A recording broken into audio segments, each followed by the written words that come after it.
네, 여러분 반갑습니다. 오늘은 2월 23일 화요일입니다. 오늘 오랜만에 박목사 채널 큐티 나눔을 준비했습니다.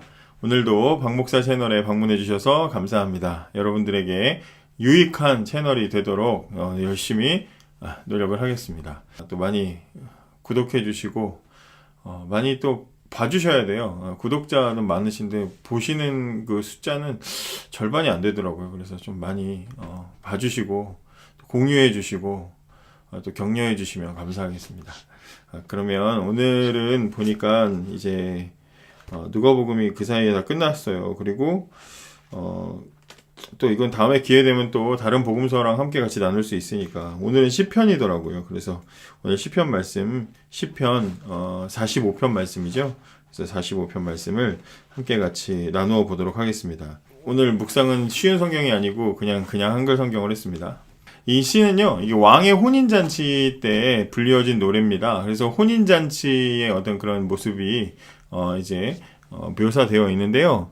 이 시의 도입부로 볼 때 이 시는 신랑이나 신부 당사자가 아니라 신랑과 신부를 바라보고 있는 사람이에요. 그죠? 그래서 이제 이 사람이 왕의 결혼식, 이제 이 결혼의 신랑이 왕인데, 왕의 결혼식에서 이제 신랑을 소개하는, 이제 저도 이제 친구 결혼식 사회를 본 적이 있는데, 친한 친구랑 이제 이렇게 제가 먼저 그 친구 사회를 보고, 그다음에 이제 그 친구가 또 이제 제 결혼식 사회를 보고 그랬어요. 그래서 제가 먼저 그 친구 사회 보면서 끝에 이제 이렇게 뭐 이렇게 시키는 거 있잖아요. 그래서 이렇게 뭐 만세 같은 거 시키고 그랬었는데, 그 친구도 저를 골탕 먹이려고 제 결혼식에 이제 너 이제 죽었어 막 그러면서 준비를 했는데, 주례하시는 목사님께서 그냥 진행하라고 하셔가지고 저한테는 아무것도 시키지 못했던 아주 통쾌하고 고소했던 기억이 납니다. 이 시인이 이제 신랑과 신부에 대해서 시를 써가지고 낭송을 하는데요. 1절에 보면 내 마음이 좋은 말로 왕을 위하여 지은 것을 말하리니 내 혀는 글솜씨가 뛰어난 서기관의 붓끝과 같도다, 이렇게 되어 있는데요. 시인은 이 시의 목적을 얘기하면서 나는 화려한 언어 기술을 가진 사람이다. 내 능력을 최대한 발휘할 것이다. 이제 이렇게 다짐 혹은 각오 이런 식으로 얘기를 하는데, 왜 이런 말을 할까? 나는 참 화려한 언변을 가졌습니다. 왜 이렇게 얘기할까? 왜 그러냐면 독자들에게, 이걸 진짜 듣거나 읽는 사람들에게 이 왕이 얼마나 대단한 분인지 기대해 보십시오. 내가 한번 풀어보겠습니다 하는 기대감을 주는 표현이죠. 이제 2절에 보면 왕은 사람들보다 아름다워 은혜를 입술에 머금으니 그러므로 하나님이 왕에게 영원히 복을 주시도다, 이렇게 얘기합니다. 이 아름다움이라고, 왕을 아름답다고 하는데요. 아름다움은 외모만이 아니라 삶이 빛난다는 거죠. 빛나는 인생을 가진 사람이다, 이런 얘기입니다. 원래 이 인생이라는 것은 하나님이 복 주셔야 영광스럽고 아름다운 인생을 살아갈 수 있는데, 시인이 보기에 이 왕의 인생은 너무나 아름다워서 하나님이 복 주신 사람처럼 보이는 거예요. 그런 의미로 이제 얘기하는 거죠. 그만큼 귀하고 아름다운 인생이다. 참 탐나는 인생이다. 이런 이야기입니다. 그러니까 이제 시잖아요. 시적으로 이제 이렇게 표현을 한 겁니다. 시인이 보기에 하나님이 왕에게 영원한 복을 주신 것처럼 이 왕의 삶이 참 빛나고 있습니다. 이렇게 존재감이 가득한 사람이다, 이렇게 얘기를 합니다. 그리고 이제 3절로 가면 용사여 칼을 허리에 차고 왕의 영화와 위엄을 입으소서, 이렇게 얘기합니다. 이제 왕의 또 다른 매력을 이제 소개합니다. 아름다운 인생, 그 다음에 이제 또 다른 매력이 뭐냐? 용사라고 합니다. 용사는 아무나 할 수가 없어요. 옛날에도 무슨 정글의 법칙에 보니까 이제 성년식 같은 걸 하는데, 아이가 이제 성년식 해야 될 나이가 되면 그 부족은 온몸에 이제 이렇게 뾰족뾰족한 바늘로 찔러가지고 문신을 정말 온몸에 옷 입은 것처럼 해야 되는 거예요. 그러니까 어린애들에 있어서는 굉장히 어른도 고통스러울 텐데 어린애들에게 무섭잖아요. 근데 이제 애가 하루 종일 울면서 그 문신을 받는 거예요. 그래가지고 이제 그 아이가 결국 이제 성인의 이제 대우를 받게 되고, 이제 활과 무기를 이제 지급받고 사냥도 나갈 수 있는 그런 이제 지위가 되더라고요. 그래서 그런 이 아이의 모습을 비춰주면서 또 한 명을 비춰주는데, 걔는 이 성년식 한 애보다 훨씬 더 나이가 많아 보였어요. 근데 얘는 겁이 나가지고 이 문신을 못 하는 거예요. 그래서 어린이들하고 같이 이렇게 지내면서 밭일을 하고 캐로 다니고 물길로 다니고 그러고 있더라고요. 애가 이렇게 쭈구리처럼 막 그러고 있더라고요. 용사는 아무나 못 됩니다. 용사는 아무나 못 되는데 이 왕은 용사라고 불릴 만큼의 남자답고 또 이렇게 젊음이 가장 이 빛을 발하는 그런 사람이다 이거죠. 근데 이 시인이 용사여 이렇게만 얘기한 게 아니고 용사여 칼을 꺼내 드십시오가 아니라 허리에 차십시오라고 얘기합니다. 여러분 용사가 싸우려면 칼을 꺼내 들어야 되죠. 칼을 빼십시오 해야 됩니다. 그런데 칼을 용사가 허리에 찼다는 얘기는 무슨 얘기입니까? 싸움이 끝났다는 얘기죠. 싸움이 끝났고 용사가 이겼다는 얘기입니다. 허리에 칼을 찼다는 것은 이겼으니까 허리에 차는 거죠. 그러니까 이제 이 싸움에서 이긴 용사에게 남은 건 뭡니까? 승리의 영광을 누릴 일만 남았다는 겁니다. 이제 그 얘기를 하는 겁니다. 그래서 왕의 영화와 위엄을 입으소서 이렇게 덧붙이는 거예요. 시인이 바라보는 이 왕은 남자다운 모든 면모를 다 갖추고 완전히 이기고 승리하고 올라선 사람이라는 뜻이죠. 근데 이제 4절부터 7절을 통으로 보면 이 안을 여러분들이 보시면 여기에는 온갖 좋은 말들이 다 들어있습니다. 4절에는 진리, 공의, 오른손, 또 5절에는 왕의 화살, 날카로움, 또 6절에는 하나님과 공평이라는 단어가 나오고요. 7절에는 정의라는 단어가 눈에 들어옵니다. 그러니까 여기서 시인이 왕을 표현하는데 왕은 남자답고 또 용사의 면모를 가질 뿐만 아니라 여기 지금 4절부터 7절 사이에서의 왕은 어떤 사람이냐? 정의로운 사람이다 라는 것을 말하고 있죠. 왕이 얼만큼 정의로운가? 하나님의 정의로우신 만큼 정의로운 사람이다.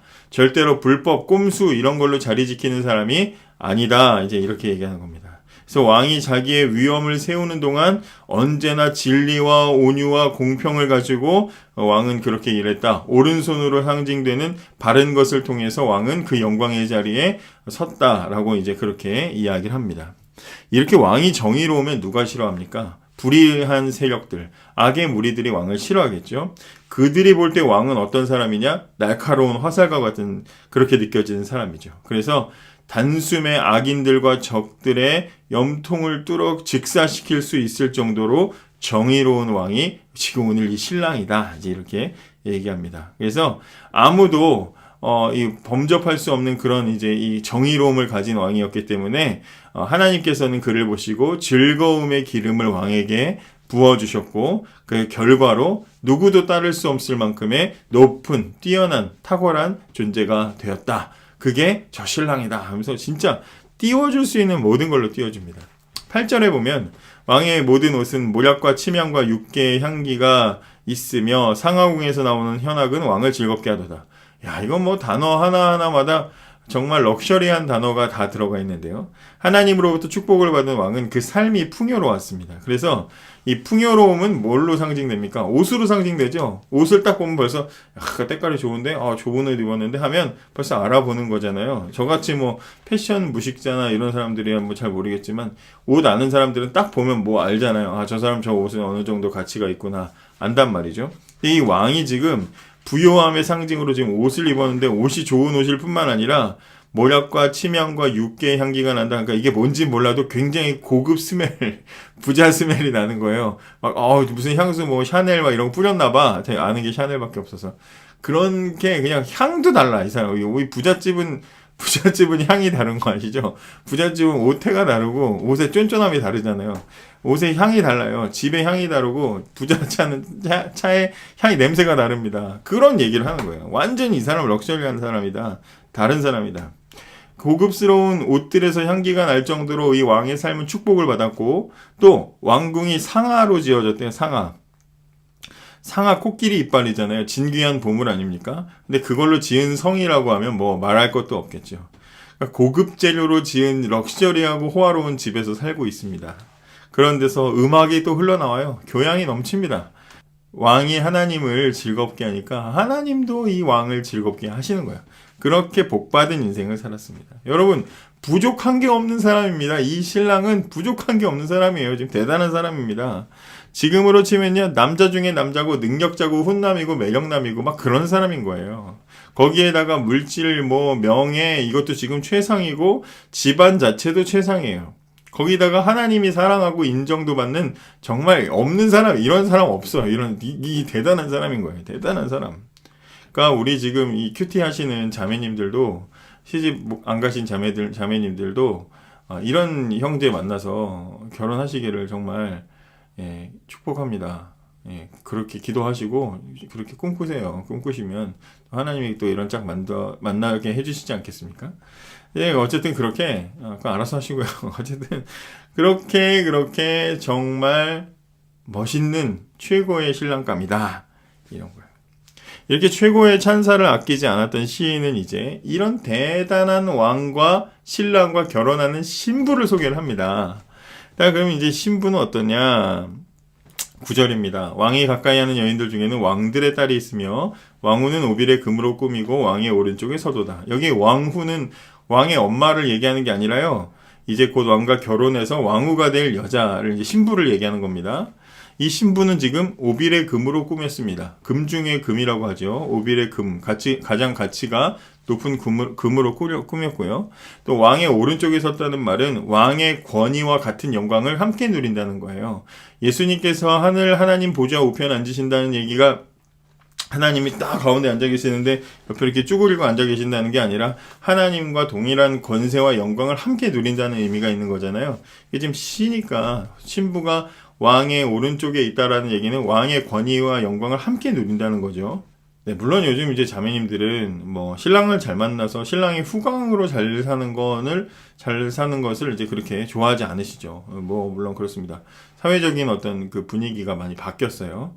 그러나 이제 이 당시 사회를 생각해 보면 이 당시에는 여자가 스스로 자신의 어떤 지위나 신분이 상승될 수 있는 기회가 없었습니다. 없었기 때문에 당시에 여자로서 신분이 바뀌고 지위가 바뀔 수 있는 유일한 길이 뭐냐면 바로 이제 결혼인 거예요. 신랑을 잘 만나는 거. 그래서 옛날에는 백설공주나 신데렐라나 얘네들 다 신랑 그렇게 만나서 잘 됐다 이런 식으로 얘기가 돼도 옛날 감성으로는 다 이해가 됐던 거예요. 그런 상황을 생각해 봤을 때 신랑감이 누구냐 여자들에게는 굉장히 중요한 문제였던 거죠. 이 신부가 신랑을 한번 잘 만나서 얼마나 잘 됐는지 12절부터 14절, 15절까지 보시면 두로의 딸은 예물을 드리고 백성 중 부한자도 내 얼굴 보기를 원하리로다. 두로의 딸은요 가장 상류층 여인들을 얘기합니다. 상류층 여인들은 아무나 못 만나죠. 아무나 안 만나줍니다. 12절에 보면 상류층 여인들이 신부에게 예물 들고 찾아와서 만나달라고 해요. 역으로 상류층 여인들 한번 만나봤으면 할 입장이었는데 반대가 됐어요. 상류층 여인들이 신부인 자신을 보고 싶어서 찾아온대요. 예물 들고 온대요. 백성 중 부자들도 야 도대체 이 왕하고 결혼하는 신부 누구야 하고 얼굴 한번 보자고 찾아온다는 거예요. 그러니까 위치가 완전히 바뀌어졌어요. 자기가 더 높아진 거예요. 그죠? 자기가 더 높아졌기 때문에 자신을 찾아와서 만나고 싶어서 예물 들고 찾아온 것이겠죠. 권력도 높아졌죠. 그러니까 부자들도 한번 만나자고 선물 들고 찾아오는 겁니다. 13절에 왕의 딸이라는 표현은요, 이 왕이 무슨 다른 부인, 처자식이 있다는 얘기가 아니고, 왕이 신부를 부르는 애칭입니다. 사랑스럽게 부르는 애칭이에요. 자, 이 여인은 신랑을 잘 만난 덕분에 금으로 수놓은 옷을 입었고요. 이 여인 덕에 함께 살던 시녀들도 왕궁 안에서 생활을 할 수 있게 됐어요. 그래서 신랑을 잘 만난 덕분에 그냥 즐거운 노랫소리가 성 안에서 끊이지가 않고 함께 즐거워합니다. 시인은 끝으로 이 왕의 권위가 영원할 것이라고 이제 축복을 합니다. 16절과 17절이죠. 왕의 아들들은 왕의 조상들을 계승할 것이라 왕이 그들로 온 세계의 군왕을 삼으리로다. 내가 왕의 이름을 만세에 기억하게 하리니 그러므로 만민이 왕을 영원히 찬송하리로다. 이렇게 얘기합니다. 왕이 누리는 모든 것, 권력과 능력과 영광은 단 하나도 약화되지 않고 영원히 지속될 것입니다. 그러므로 신부가 신랑을 떠나지 않는 한 모든 영광을 신부도 함께 누리게 되겠죠. 자, 여러분, 왕 중에 왕이고 남자 중에 남자, 용사 중에 용사이고 정직하고 영원히 망하거나 변질되지 않는 이런 신랑을 우리 신부가 만난다면 얼마나 좋겠습니까? 근데 이제 결혼이라는 것은 어느 한 사람만의 것이 아니죠. 신랑이 이렇게 한 만큼 신부도 또 이렇게 서로가 서로에게 잘 해야 결혼 관계라는 게 유지가 되는 거예요.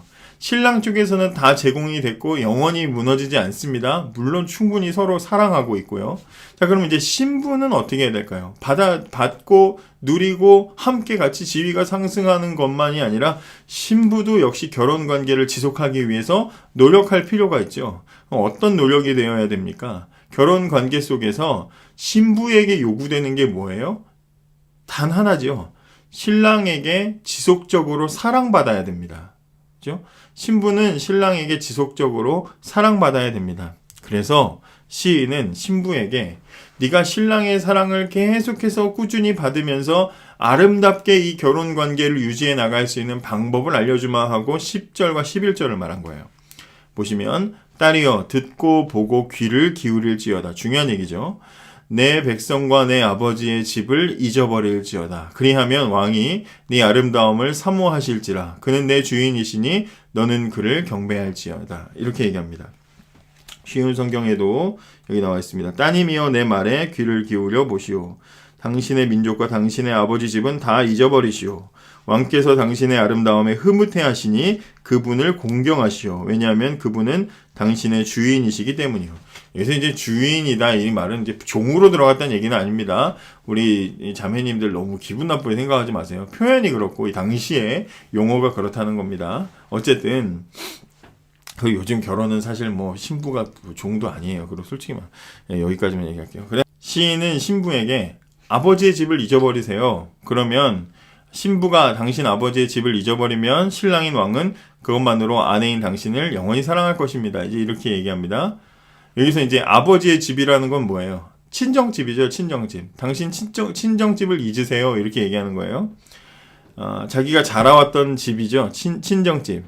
시인은 신부에게 친정을 잊어버리고 남편을 주인처럼 열심히 섬기면 영원히 사랑받을 것입니다. 이렇게 조언을 합니다.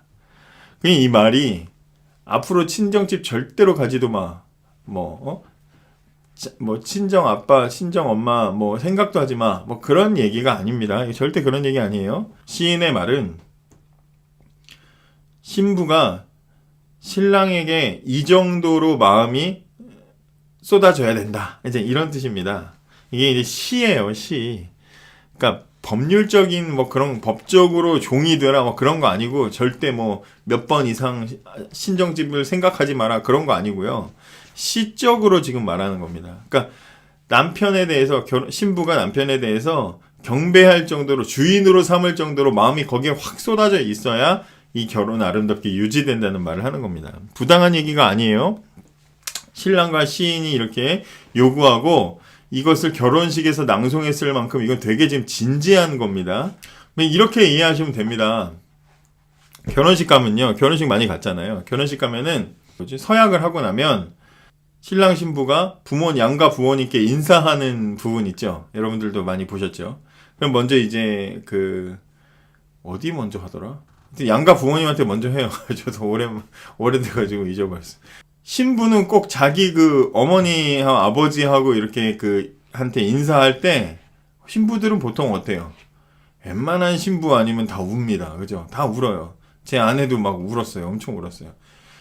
당연히 장모님도 우시고 다 웁니다. 신부들이 다 울어요. 그럼 어떤 때는 이제 이렇게 신부의 아버지도 막 울고 그런 데도 봤고요. 가족들도 다 울고 울어요. 팔려가는 것처럼 웁니다. 예. 결혼식에서 신부가 우는 거 많이 봤어요. 자, 근데 그렇다고 해서 진짜 중요한 건데 그렇다고 해서 제가 본 어떤 결혼식에서도 신부가 눈이 팬더될 정도로 그렇게 울었던 결혼식에서도 그렇게 울었지만 그 신부가 그렇다고 해서 신랑이 아니라 친정 부모 따라간 사람은 없습니다. 그죠? 팩트죠? 아무리 마스카라 번져가지고 그렇게 울어도 결국에는 울면서 엄마 미안 갈게 그러면서 가요. 엄마 갈게 그러고 갑니다. 떠나요. 무슨 말인지 아시겠어요? 지금 시인이 말도 안 되는 이야기를 하는 게 아니라니까요. 사랑에 빠지면 결혼하는 거고요. 결혼하면 모두 아버지의 집을 잇는 거예요. 그래 떠나서 사는 거죠. 맨날 밤마다 우리 친정만 생각하면 못 살죠. 못 살아요. 잊는 거예요. 잊어버리는 거예요.